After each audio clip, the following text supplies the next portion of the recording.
warahmatullahi wabarakatuh. Perkenalkan, nama saya Satrio Pangestu Anwar. Di sini saya akan menjelaskan pengertian gelombang elektromagnetik. Gelombang elektromagnetik adalah gelombang yang tidak memerlukan medium untuk merambatnya. Energi elektromagnetik merambat dalam gelombang melalui beberapa karakter, seperti panjang gelombang, amplitudo, frekuensi, dan kecepatan.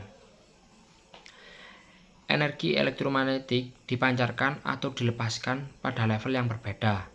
Semakin tinggi level energi dalam suatu sumber energi, maka semakin rendah panjang gelombang dari energi yang dihasilkan, akan tetapi semakin tinggi frekuensinya. Gelombang elektromagnetik memiliki sifat sebagai berikut. Yang pertama, merupakan gelombang transversal. Yang kedua, merambat dalam ruang hampa.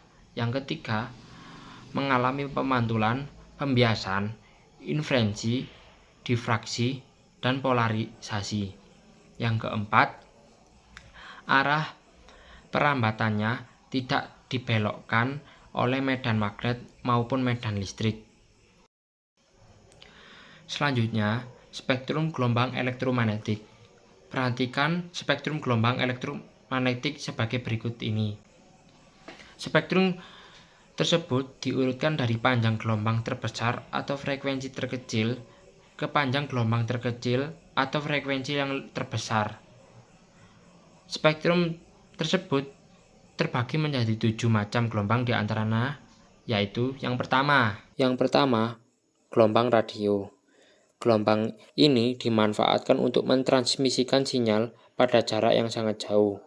Dalam kehidupan sehari-hari, gelombang radio dimanfaatkan untuk yang pertama, mentransmisikan sinyal pada jarak yang sangat jauh. Yang kedua, mentransmisikan sinyal komunikasi berupa siaran radio dan stasiun TV. Yang kedua, gelombang mikro. Ketika gelombang mikro diserap oleh sebuah benda, maka akan muncul efek pemanasan pada benda tersebut. Gelombang ini biasa dimanfaatkan sebagai yang pertama, microwave atau oven untuk memasak atau menghangatkan makanan. Yang kedua, berkomunikasi melalui radar. Yang ketiga, mendeteksi posisi suatu objek yang diamati. Yang ketiga, sinar inframerah. Sinar inframerah tidak dapat terlihat, tetapi dapat terdeteksi di atas spektrum cahaya merah yang dipakai untuk memindah energi yang tidak terlalu besar. Sinar inframerah banyak dimanfaatkan untuk yang pertama, remote control dalam mentransmisikan data dalam bentuk energi. Yang kedua, teknologi pada kamera CCTV atau alat militer yang bisa menerawang di malam hari atau dalam keadaan gelap. Yang ketiga, digunakan sebagai alat medis. Yang keempat, cahaya tampak. Cahaya ini memiliki spektrum elektromagnetik yang bisa dideteksi oleh manusia. Manfaat yang diaplikasikan dari cahaya ini adalah yang pertama, laser, penggunaan serat optik pada bidang kedokteran untuk mendiagnosis penyakit. Yang kedua, sinar laser yang dapat menyalurkan suara, gambar, atau sinyal melalui serat optik. Yang ketiga, laser tertentu bisa dimanfaatkan untuk mengelas dan memotong benda. Yang kelima, ada sinar ultraviolet. Sumber utama yang memancarkan sinar ultraviolet adalah matahari. Penggunaan sinar UV biasanya dimanfaatkan untuk yang pertama, mengecek keaslian uang dalam dunia perbankan. Yang kedua, pada bidang medis digunakan untuk membunuh bakteri. Yang ketiga, mengeringkan tinta dan resin. Yang keenam, ada dari sinar X. Sinar ini memiliki nama lain yakni sinar Roentgen, merupakan salah satu bentuk dari radiasi elektromagnetik. Fungsi dari sinar X antara lain, yang pertama, umumnya dalam dunia medis mendapat pencitraan melihat organ dalam tubuh dan tulang, Roentgen. Yang kedua, digunakan dalam dunia manufaktur untuk mengecek kecacatan atau mengecek kualitas produk.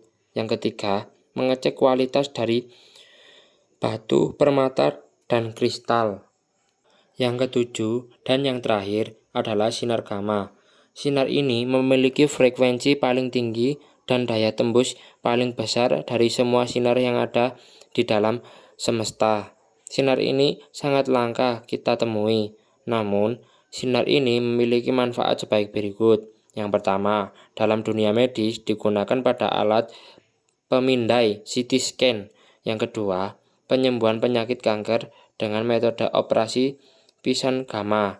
Yang ketiga, tradisi sinar gamma juga digunakan dalam bedah saraf. Yang keempat, digunakan membunuh bakteri dan virus. Perkenalkan, nama saya Nenjiro. Di sini saya akan menjelaskan tentang materi pertama, yaitu gelombang radio. Yang pertama adalah pengertian gelombang radio. Gelombang radio adalah gelombang elektromagnetik dengan frekuensi paling rendah dan panjang gelombangnya paling panjang dalam spektrum elektromagnetik. Gelombang ini hanya dimanfaatkan dalam bidang komunikasi karena mampu merambat jauh. Lalu, karakteristik gelombang radio. Yang pertama adalah panjang gelombang dari kilometer hingga meter. Kemudian frekuensi sekitar 3 kHz hingga 300 MHz. Kemudian energi relatif kecil. Kemudian dapat merambat jauh dan menembus atmosfer. Yang terakhir dapat dipantulkan oleh lapisan ionosfer. Kemudian cara perambatan gelombang radio. Gelombang radio dapat merambat melalui tanah, langit, dan ruang. Gelombang tanah mengikuti permukaan bumi. Gelombang langit dipantulkan oleh ionosfer. Yang terakhir adalah gelombang ruang yang merambat lurus di udara. Manfaat gelombang radio dalam kehidupan sehari-hari yaitu dapat menyiarkan radio AM dan FM, kemudian dapat menyiarkan televisi, komunikasi satelit, dan juga radio komunikasi. Juga dapat bermanfaat bagi sistem navigasi laut dan udara, dan juga radio amatir untuk komunikasi jarak jauh. Kemudian ada gelombang mikro. Pengertiannya yaitu gelombang mikro adalah gelombang elektromagnetik dengan frekuensi lebih tinggi daripada gelombang radio, namun lebih rendah daripada inframerah. Gelombang ini memiliki kemampuan memanaskan benda yang mengandung air. Karakteristik gelombang mikro yaitu panjang gelombang sekitar 1 mm sampai 1 meter, frekuensinya sekitar 300 Hz sampai 300 GHz. Energinya lebih besar dibandingkan gelombang radio. Dapat diserap oleh molekul air dan lemak dan dapat digunakan dalam teknologi modern. 9. Prinsip kerja gelombang mikro. Gelombang mikro menyebabkan molekul air bergetar. Getaran ini menghasilkan energi panas sehingga makanan menjadi panas, air cepat mendidih, dan energi diserap secara merata dari dalam. 10. Ada manfaat gelombang mikro dalam kehidupan sehari-hari, yaitu ada oven microwave untuk memanaskan makanan, sistem komunikasi telepon seluler, Wi-Fi, dan Bluetooth, radar cuaca untuk memantau hujan dan badai, radar kecepatan kendaraan, komunikasi satelit. Yang terakhir ada kesimpulan, gelombang radio dan gelombang mikro merupakan bagian penting dari gelombang elektromagnetik yang sangat bermanfaat dalam kehidupan manusia. Gelombang radio berperan besar dalam komunikasi jarak jauh, sedangkan gelombang mikro mendukung teknologi modern seperti komunikasi nirkabel dan pemanasan makanan. Sekian dari kelompok kami. Bila ada salah katanya, wabillahi taufik wal hidayah. Wassalamualaikum warahmatullahi wabarakatuh.